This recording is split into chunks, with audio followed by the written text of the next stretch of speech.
Hi friends, ಎಲ್ರಿಗೂ ನಮಸ್ತೆ. ಇವತ್ತಿನ ವಿಡಿಯೋದಲ್ಲಿ 8ನೇ ತರಗತಿ 4ನೇ ಅಧ್ಯಾಯ ಜಗತ್ತಿನ ಕೆಲವು ಪ್ರಾಚೀನ ನಾಗರಿಕತೆಗಳ ಬಗ್ಗೆ ತಿಳ್ಕೊಳ್ಳೋಣ. ಈಗಾಗಲೇ ಇಂದಿನ ತರಗತಿಯಲ್ಲಿ ಈಜಿಪ್ಟ್ ನಾಗರಿಕತೆ ಮತ್ತು ಮೆಸೊಪೊಟೇಮಿಯಾ ನಾಗರಿಕತೆಯ ಬಗ್ಗೆ ತಿಳ್ಕೊಂಡಿದ್ದೀವಿ. ಇದು ಅದರ ಮುಂದುವರೆದ ಭಾಗವಾಗಿರುತ್ತೆ. ಈ ದಿನ ನಾವು ಚೀನಾ ನಾಗರಿಕತೆಯ ಬಗ್ಗೆ ತಿಳಿದುಕೊಳ್ಳೋಣ. ನೋಡಿ, ಚೀನಾದ ನಾಗರಿಕತೆಯು ಹವಾಂಗೋ ನದಿಯ ತಡದಲ್ಲಿ ಕಂಡುಬರುತ್ತದೆ. ಅಂತಂದರೆ ಚೀನಾ ನದಿಯು ಎಲ್ಲಿ ಹುಟ್ಟಿತು ಅಂತಂದರೆ ಹವಾಂಗೋ ನದಿಯ ದಡದಲ್ಲಿ ಇದು ಹುಟ್ಟಿದೆ. ನೆಕ್ಸ್ಟ್ ಇದ್ರ ಬಗ್ಗೆ ತಿಳ್ಕೊಳ್ಳೋದಾದರೆ, ಈ ಚೀನಾದ ದುಗುಡ ಎಂದು ಹವಾಂಗೋ ನದಿಯನ್ನು ಕರೆಯುತ್ತಾರೆ. ಈ ಹವಾಂಗೋ ನದಿಯನ್ನು ಏನೆಂದು ಕರೆಯುತ್ತಾರೆ ಅಂತ ಕ್ವಶನ್ ಆಗುತ್ತೆ. ಚೀನಾದ ದುಗುಡ ನದಿ ಅಂತೇಳಿ ಈ ಹವಾಂಗೋ ನದಿಯನ್ನು ಕರೆಯುತ್ತಾರೆ. ನೆಕ್ಸ್ಟ್ ಇದ್ರ ಬಗ್ಗೆ ತಿಳ್ಕೊಳ್ಳೋದಾದರೆ, ಈ ನಾಗರಿಕತೆಯಲ್ಲಿ ಶಾಂಗ್ ಎಂಬ ರಾಜಮನೆತನದವರು ಆಳ್ವಿಕೆಯನ್ನು ನಡೆಸ್ತಾ ಇರ್ತಾರೆ. ಚೀನಾ ನಾಗರಿಕತೆಯನ್ನು ಯಾವ ಮನೆತನದವರು ಆಳ್ವಿಕೆಯಲ್ಲಿ ಇದ್ದರು ಅನ್ನೋದಾದರೆ ಶಾಂಗ್. ನೋಡಿ, ಶಾಂಗ್ ಇಂಪಾರ್ಟೆಂಟ್ ಆಗುತ್ತೆ. ಶಾಂಗ್ ಎಂಬ ರಾಜಮನೆತನದವರು ಆಳ್ವಿಕೆಯನ್ನು ನಡೆಸಿರ್ತಾರೆ. ನೆಕ್ಸ್ಟ್ ಚೀನಾ ನಾಗರಿಕತೆ ಬಗ್ಗೆ ತಿಳ್ಕೊಳ್ಳೋದಾದರೆ, ಚೀನಾದ ಮಹಾಗೋಡೆಯನ್ನು ನಿರ್ಮಿಸಿದವರು ಯಾರು ಅಂತೇಳಿ ಕ್ವಶನ್ ಆಗುತ್ತೆ. ಚೀನಾದ ಮಹಾಗೋಡೆಯನ್ನು ನಿರ್ಮಿಸಿದವರು ಕ್ವೀನ್ ಶಿಹಿಯಾಂಗ್ ಟಿ. ಯಾರು? ಕ್ವೀನ್ ಶಿಹಿಯಾಂಗ್ ಟಿ ಎನ್ನುವರು ಈ ಚೀನಾದ ಮಹಾಗೋಡೆಯನ್ನು ನಿರ್ಮಿಸ್ತಾರೆ. ಮತ್ತು ಈ ಗೋಡೆಯ ಉದ್ದ ಎಷ್ಟು ಅಂತಂದರೆ 5,000 ಕಿಲೋಮೀಟರ್ ಆಗುತ್ತೆ. ಇಂಪಾರ್ಟೆಂಟ್ ಆಗುತ್ತೆ ನೋಡಿ. ಈ ಚೀನಾ ಗೋಡೆಯ ಉದ್ದ ಎಷ್ಟಿತ್ತು ಅಂತಂದರೆ 5,000 ಕಿಲೋಮೀಟರ್. ಈ ಚೀನಾದ ಗೋಡೆ ಎಷ್ಟನೇ ಶತಮಾನದಲ್ಲಿ ಕಟ್ಟಿದ್ದಾರೆ ಅಂತ ತಿಳ್ಕೊಳ್ಳೋದಾದರೆ, ಈ ಚೀನಾದ ಗೋಡೆಯನ್ನು 7ನೇ ಶತಮಾನದಿಂದ 16ನೇ ಶತಮಾನದವರೆಗೂ ಕೂಡ ಕಟ್ಟಿದ್ದಾರೆ. ನೆಕ್ಸ್ಟು ಈ ಚೀನಾ ಬಗ್ಗೆ ತಿಳ್ಕೊಳ್ಳೋದಾದರೆ, ಪಿಂಗಾಣಿಯನ್ನು ಮೊದಲಿಗೆ ಕಂಡುಹಿಡಿದವರು ಯಾರು ಅಂತ ಕ್ವಶನ್ ಆಗುತ್ತೆ. ಪಿಂಗಾಣಿಯನ್ನು ಮೊದಲಿಗೆ ಕಂಡುಹಿಡಿದವರು ಈ ಚೀನಿಯರು ಕೂಡ ಆಗಿರ್ತಾರೆ. ನಮಗೆ ಪಿಂಗಾಣಿಯನ್ನು ಮೊದಲಿಗೆ ಪರಿಚಯಿಸಿದವರು ಕೂಡ ಚೀನಿಯರೇ ಆಗಿರ್ತಾರೆ. ಇದಿಷ್ಟು ಕೂಡ ಚೀನಾ ನಾಗರಿಕತೆಯ ಬಗ್ಗೆ ತಿಳ್ಕೊಂಡಿದ್ದೀವಿ. ಚೀನಾದ ನಾಗರಿಕತೆಯು ಯಾವ ನದಿ ದಡದಲ್ಲಿ ಕಂಡುಬರುತ್ತೆ ಅಂದರೆ ಹವಾಂಗೋ ನದಿ ದಡದಲ್ಲಿ. ಚೀನಾದ ದುಗುಡ ಅಂತ ಯಾವ ನದಿಯನ್ನು ಕರೀತಾರೆ ಅಂತಂದರೆ ಹವಾಂಗೋ ನದಿಯನ್ನು ಕರೀತಾರೆ. ಈ ನಾಗರಿಕತೆಯನ್ನು ಶಾಂಗ್ ಎಂಬ ರಾಜಮನೆತನದವರು ಆಳ್ವಿಕೆಯನ್ನು ಮಾಡ್ತಾರೆ. ಚೀನಾದ ಮಹಾಗೋಡೆಯನ್ನು ನಿರ್ಮಿಸಿದರು ಕ್ವೀನ್ ಶಿಹಿಯಾಂಗ್ ಟಿ. ಈ ಗೋಡೆಯ ಉದ್ದ 5,000 ಕಿಲೋಮೀಟರ್ ಆಗಿರುತ್ತೆ. ಈ ಗೋಡೆಯನ್ನು 7ನೇ ಶತಮಾನದಿಂದ ಪ್ರಾರಂಭ ಮಾಡಿ 16ನೇ ಶತಮಾನದವರೆಗೂ ಕೂಡ ಈ ಚೀನಾದ ಗೋಡೆಯನ್ನು ಕಟ್ಟಿದ್ದಾರೆ. ಹಾಗೆ ಈ ಚೀನಿಯರು ಪಿಂಗಾಣಿಯನ್ನು ಮೊದಲಿಗೆ ಪರಿಚಯಿಸಿದ್ದಾರೆ. ಇದಿಷ್ಟು ಕೂಡ ಚೀನಾ ನಾಗರಿಕತೆಯ ಬಗ್ಗೆ ಕೇಳ್ಬೋದಾದಂತಹ ಕೆಲವು ಕ್ವಶನ್ಗಳಾಗಿರ್ತವೆ. ನೆಕ್ಸ್ಟ್ ನಾವು ಗ್ರೀನ್ ನಾಗರಿಕತೆಯ ಬಗ್ಗೆ ತಿಳ್ಕೊಳ್ಳೋಣ. ಗ್ರೀಕರು ಇಂಡೋ ಯುರೋಪಿಯನ್ ಜನಾಂಗಕ್ಕೆ ಸೇರಿದವರಾಗಿದ್ದಾರೆ. ನೋಡಿ, ಇದ್ರ ಬಗ್ಗೆ ಏನು ಕ್ವಶನ್ ಆಗ್ಬೋದು. ಗ್ರೀಕರು ಯಾವ ಜನಾಂಗಕ್ಕೆ ಸೇರಿದವರಾಗಿದ್ದಾರೆ ಅಂದರೆ ಈ ಗ್ರೀಕರು ಇಂಡೋ ಯುರೋಪಿಯನ್ ಜನಾಂಗಕ್ಕೆ ಸೇರಿದ್ದಾರೆ. ಪ್ರಾಚೀನ ಗ್ರೀಕ್ ಅನ್ನು ಎಲ್ಲೆನಿಸ್ ಎಂದು ಕರೀತಿದ್ದರು. ಈ ಪ್ರಾಚೀನ ಗ್ರೀಕನ್ನು ಏನಂತ ಕರೀತಾ ಇದ್ರು ಅಂದರೆ ಎಲ್ಲೆನಿಸ್ ಅಂತೇಳಿ ಕರೀತಾ ಇರ್ತಾರೆ. ನೆಕ್ಸ್ಟ್ ಕ್ವಶನ್, ಗ್ರೀಕರ ಪೂರ್ವಿಕ ಯಾರಾಗಿದ್ರು ಅಂತ ಕ್ವಶನ್ ಆಗುತ್ತೆ. ಗ್ರೀಕರ ಪೂರ್ವಿಕ ಎಲ್ಲೆನಿಸ್ ಆಗಿರ್ತಾನೆ. ನೆಕ್ಸ್ಟ್, ಇಟಾಲಿಯನ್ನರು ಎಲ್ಲೆನಿಸ್ ಅನ್ನು ಗ್ರೀಕ್ ಎಂದು ಕರೀತಾರೆ. ನೋಡಿ, ಈ ಇಟಾಲಿಯನ್ನರು ಏನು ಮಾಡ್ತಾರೆ, ಎಲ್ಲೆನಿಸ್ ಅನ್ನು ಗ್ರೀಕ್ ಅಂತೇಳಿ ಕರೆದಿದ್ದಾರೆ. ನಗರ ರಾಜ್ಯವನ್ನು ಗ್ರೀಕ್ ಭಾಷೆಯಲ್ಲಿ ಪೋಲಿಸ್ ಎನ್ನುತ್ತಾರೆ. ನೋಡಿ, ನಗರ ರಾಜ್ಯವನ್ನು ಗ್ರೀಕ್ ಭಾಷೆಯಲ್ಲಿ, ಯಾವ ಭಾಷೆಯಲ್ಲಿ ಅಂತ ಅನ್ನೋದಾದರೆ ಗ್ರೀಕ್ ಭಾಷೆಯಲ್ಲಿ ಪೋಲಿಸ್ ಅಂತೇಳಿ ಕರೆಯುತ್ತಾರೆ. ನೆಕ್ಸ್ಟ್ ಇದ್ರ ಬಗ್ಗೆ ತಿಳ್ಕೊಳ್ಳೋದಾದರೆ, ಅಥೆನ್ಸ್ ಗ್ರೀಕ್ನಲ್ಲಿ ಪ್ರಜಾಪ್ರಭುತ್ವವನ್ನು ಹೊಂದಿದ ಆದರ್ಶ ನಗರ ರಾಜ್ಯವಾಗಿದೆ. ನೋಡಿ, ಗ್ರೀಕ್ನಲ್ಲಿ ಪ್ರಜಾಪ್ರಭುತ್ವವನ್ನು ಹೊಂದಿದ ಆದರ್ಶ ನಗರ ಯಾವುದು ಅಂತಂದರೆ ಅಥೆನ್ಸ್ ಅನ್ನೋದು ಇಂಪಾರ್ಟೆಂಟ್ ಆಗುತ್ತೆ. ಅಥೆನ್ಸ್ ಗ್ರೀಕ್ನಲ್ಲಿ ಪ್ರಜಾಪ್ರಭುತ್ವವನ್ನು ಹೊಂದಿದ ಆದರ್ಶ ನಗರ ರಾಜ್ಯವಾಗಿದೆ.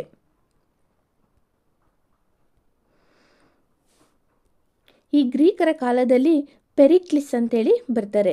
ಈ ಪೆರಿಕ್ಲಿಸ್ನ ಕಾಲವನ್ನು ಗ್ರೀಕರ ಸುವರ್ಣಯುಗ ಅಂತೇಳಿ ಕರೀತಾರೆ. ನೋಡಿ, ಇದು ಕೂಡ ಇಂಪಾರ್ಟೆಂಟ್ ಆಗುತ್ತೆ. ಗ್ರೀಕರ ಸುವರ್ಣಯುಗ ಎಂದು ಯಾರ ಕಾಲವನ್ನು ಕರೀತಾರೆ ಅಂತಂದರೆ, ಪೆರಿಕ್ಲಿಸ್ನ ಕಾಲವನ್ನು ಗ್ರೀಕರ ಸುವರ್ಣಯುಗ ಅಂತೇಳಿ ಕರೀತಾರೆ. ನೆಕ್ಸ್ಟ್, ಸ್ಕೂಲ್ ಆಫ್ ಹಿಲ್ಸ್ ಎಂದು ಅಥೆನ್ಸ್ ನಗರವನ್ನು ಪೆರಿಕ್ಲಿಸ್ ಕರೆದಿದ್ದಾನೆ. ನೋಡಿ, ಈ ಪೆರಿಕ್ಲಿಸ್ ಏನು ಮಾಡಿದ್ದಾನೆ, ಸ್ಕೂಲ್ ಆಫ್ ಹಿಲ್ಸ್ ಅಂತೇಳಿ ಈ ಅಥೆನ್ಸ್ ನಗರವನ್ನು ಪೆರಿಕ್ಲಿಸ್ ಕರೆದಿದ್ದಾನೆ. ಈ ಗ್ರೀಕರ ಪ್ರಮುಖ ದೇವರು ಯಾರು ಅನ್ನೋದಾದರೆ ಜ್ಯೂಸ್. ಯಾರು? ಜ್ಯೂಸ್ ಅನ್ನೋದು ಈ ಗ್ರೀಕರ ಪ್ರಮುಖ ದೇವರಾಗಿರುತ್ತೆ.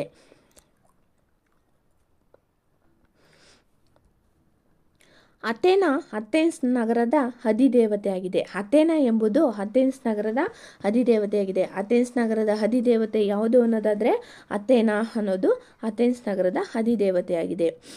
ನಾವು ಇಲ್ಲಿ ನೆಕ್ಸ್ಟ್ ಇವರು ತತ್ವಜ್ಞಾನಿಗಳ ಬಗ್ಗೆ ತಿಳ್ಕೊಳ್ಳೋದಾದರೆ, ಇಲ್ಲಿ ಶ್ರೇಷ್ಠ ತತ್ವಜ್ಞಾನಿಗಳಾದ ಸಾಕ್ರೆಟಿಸ್, ಅವನ ಶಿಷ್ಯ ಪ್ಲೇಟೋ, ಅವನ ಶಿಷ್ಯ ಅಲೆಕ್ಸಾಂಡರ್ ಇಲ್ಲಿ ಪ್ರಮುಖರಾಗಿರ್ತಾರೆ.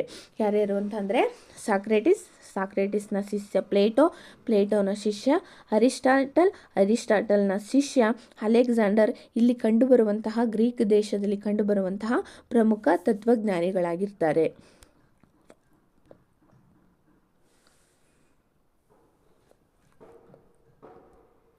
ಪ್ಲೇಟೋ ಏನು ಮಾಡ್ತಾರೆ ಅಂದರೆ, ದಿ ಅಕಾಡೆಮಿಯನ್ನು ಪ್ಲೇಟೋ ಸ್ಥಾಪನೆ ಮಾಡ್ತಾರೆ. ಇದ್ರ ಬಗ್ಗೆನೂ ಕೂಡ ಕ್ವಶನ್ ಆಗುತ್ತೆ.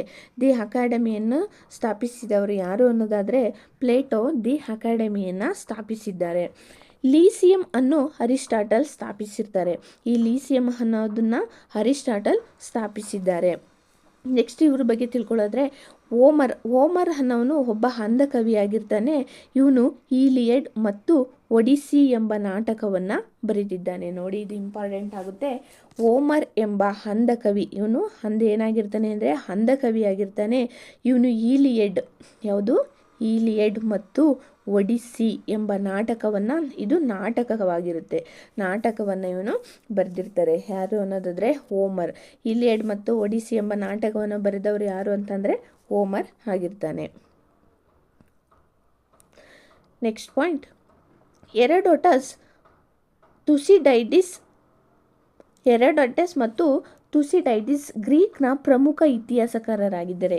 ಗ್ರೀಕ್ನ ಪ್ರಮುಖ ಇತಿಹಾಸಕಾರರು ಯಾರು ಅಂತಂದಾದರೆ ಹೆರೋಡೋಟಸ್ ಮತ್ತು ತುಸಿಡೈಟಿಸ್ ಎಂಬುವವರು ಗ್ರೀಕ್ನ ಪ್ರಮುಖ ಇತಿಹಾಸಕಾರರಾಗಿದ್ದಾರೆ. ನೆಕ್ಸ್ಟು, ಇಡಿಪಸ್ ಮತ್ತು ಅಂತಿಗೋನೆಯನ್ನು ಸೊಫೋಕ್ಲಿಸ್ ಬರೆದಿದ್ದಾನೆ. ನೋಡಿ, ಇಡಿಪಸ್ ಮತ್ತು ಅಂತಿಗೋನೆಯನ್ನು ಯಾರು ಬರೆದಿದ್ದಾರೆ ಅನ್ನೋದಾದರೆ ಸೊಫೋಕ್ಲಿಸ್ ಎಂಬುವವನು ಇಡಿಪಸ್ ಮತ್ತು ಅಂತಿಗೋನೆಯನ್ನು ಬರೆದಿದ್ದಾನೆ. ನೆಕ್ಸ್ಟು, ಗ್ರೀಕರು ಲೈರರ್ ಎಂಬ ತಂತಿವಾದ್ಯವನ್ನು ಬಳಸ್ತಾ ಇದ್ರು. ಲೈರ್ ಇದು. ಸೊ ಗ್ರೀಕರು ಲೈರ್ ಎಂಬ ಒಂದು ತಂತಿವಾದ್ಯವನ್ನು ಇವರು ಬಳಸ್ತಾ ಇರ್ತಾರೆ. ಗ್ರೀಕರು ಬಳಸುತ್ತಿದ್ದ ತಂತಿವಾದ್ಯ ಯಾವುದು ಅನ್ನೋದಾದರೆ ಲೈರ್. ನೆಕ್ಸ್ಟ್ ಪಾಯಿಂಟ್, ಪೆರಿಕ್ಲಿಸ್ ಅಥೆನ್ಸ್ನ ಪಾರ್ಥೆನಾನ್ ಎಂಬ ದೇವಾಲಯವನ್ನು ಕಟ್ಟಿಸಿದ್ದಾನೆ. ಈ ಪೆರಿಕ್ಲಿಸ್ ಎಂಬುವನು ಅಥೆನ್ಸ್ನಲ್ಲಿ ಪಾರ್ಥೆನಾನ್, ಯಾವ ದೇವಾಲಯ ಅನ್ನೋದಾದರೆ ಪಾರ್ಥೆನಾನ್ ಎಂಬ ದೇವಾಲಯವನ್ನು ಕಟ್ಟಿಸಿರ್ತಾನೆ. ಯಾರು? ಪೆರಿಕ್ಲಿಸ್. ನೆಕ್ಸ್ಟು ಇದರಲ್ಲಿ ಏನು ಪಾಯಿಂಟ್ ಬರುತ್ತೆ ಅನ್ನೋದ್ರೆ, ಕ್ರೀಡಾಪಟು ಆದ ಮೈರನ್ ಡಿಸ್ಕೋಬಲಸ್ ಎಂಬ ಶಿಲ್ಪವನ್ನು ಕೆತ್ತಿದ್ದಾನೆ. ಯಾರು? ಇವನು ಕ್ರೀಡಾಪಟು ಆಗಿರ್ತಾನೆ. ಏನಾಗಿರ್ತಾನೆ? ಕ್ರೀಡಾಪಟು ಆದ ಮೈರನ್ ಡಿಸ್ಕೋಬಲಸ್ ಎಂಬ ಶಿಲ್ಪವನ್ನು ಕೆತ್ತಿದ್ದಾನೆ. ಇದು ಕೂಡ ಇಂಪಾರ್ಟೆಂಟ್ ಆಗುತ್ತೆ, ನೆನ್ಪಿಟ್ಕೊಳ್ಳಿ. ಕ್ರೀಡಾಪಟು ಆದ ಮೈರನ್ ಡಿಸ್ಕೋಬಲಸ್ ಎಂಬ ಶಿಲ್ಪವನ್ನು ಕಟ್ಟಿರುತ್ತಾನೆ. ನೆಕ್ಸ್ಟು, ಈ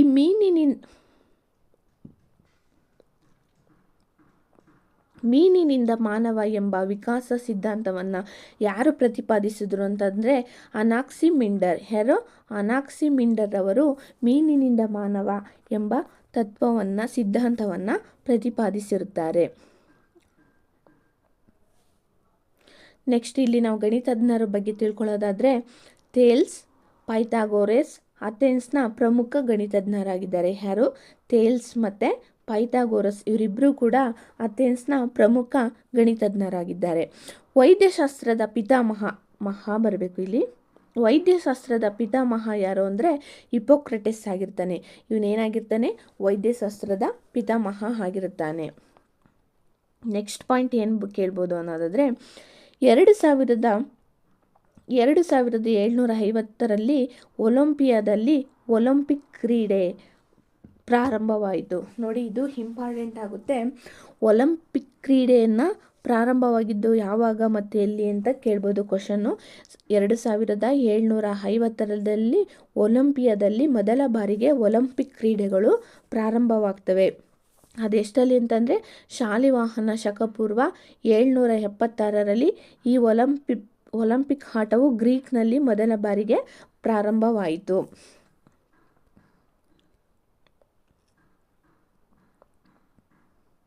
ನೆಕ್ಸ್ಟ್ ಇಲ್ಲಿ ಏನು ಕ್ವಶನ್ ಕೇಳ್ಬೋದು ಅಂತಂದರೆ,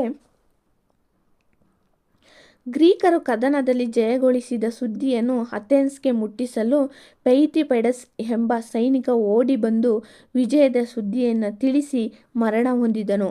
ಅವನ ಸ್ಮರಣಾರ್ಥ ಒಲಿಂಪಿಕ್ ಕ್ರೀಡೆಯಲ್ಲಿ ಮ್ಯಾರಥಾನ್ ಓಟವನ್ನು ಸೇರಿಸಲಾಯಿತು. ನೋಡಿ, ಇಲ್ಲಿ ಗ್ರೀಕರು ಕದನದಲ್ಲಿ ಗೆದ್ದಂತಹ ಒಂದು ವಿಷಯವನ್ನು ಅಥೆನ್ಸ್ಗೆ ತಿಳಿಸ್ಲಿಕ್ಕೆ ಪೆಯಿಥಿಪೈಡಸ್ ಎಂಬ ಸೈನಿಕ ಓಡಿ ಬಂದು ಆ ಖುಷಿ ವಿಷಯವನ್ನು ತಿಳಿಸಿ ಅವನು ಮರಣವನ್ನು ಹೊಂದ್ತಾನೆ. ಅವನ ಸ್ಮರಣಾರ್ಥಕವಾಗಿ ಒಲಿಂಪಿಕ್ನಲ್ಲಿ ನಾವು ಮ್ಯಾರಥಾನ್ ಓಟವನ್ನು ಸೇರಿಸಿರೋದನ್ನು ಕಾಣಬಹುದಾಗಿದೆ. ಇದು ಕೂಡ ಇಂಪಾರ್ಟೆಂಟ್ ಆಗುತ್ತೆ. ನೆಕ್ಸ್ಟು, ಈ ಅಥೆನ್ಸ್ ನಗರವನ್ನು ಬುದ್ಧಿವಂತರ ನಗರ ಅಂಥೇಳಿ ಕರೀತಾರೆ. ಏನಂತ ಕರೀತಾರೆ? ಅಥೆನ್ಸ್ ನಗರವನ್ನು ಏನೆಂದು ಕರೀತಾರೆ ಅಂತ ಅನ್ನೋದಾದರೆ ಅಥೆನ್ಸ್ ನಗರವನ್ನು ಬುದ್ಧಿವಂತರ ನಗರ ಅಂಥೇಳಿ ಕರೆಯುತ್ತಾರೆ. ನೆಕ್ಸ್ಟ್ ಏನಂತ ಕೇಳ್ಬೋದು, ಯುರೋಪಿನ ಮೊಟ್ಟ ಮೊದಲ ವಿಶ್ವವಿದ್ಯಾಲಯ ದಿ ಅಕಾಡೆಮಿಯನ್ನು ಪ್ಲೇಟೋ ಸ್ಥಾಪಿಸಿದರು. ನೋಡಿ, ಯುರೋಪಿನ ಮೊಟ್ಟ ಮೊದಲ ವಿಶ್ವವಿದ್ಯಾಲಯ ದಿ ಅಕಾಡೆಮಿಯನ್ನು ಯಾರು ಸ್ಥಾಪಿಸಿದರು ಅಂತಂದರೆ ಪ್ಲೇಟೋ ಸ್ಥಾಪಿಸಿರ್ತಾರೆ.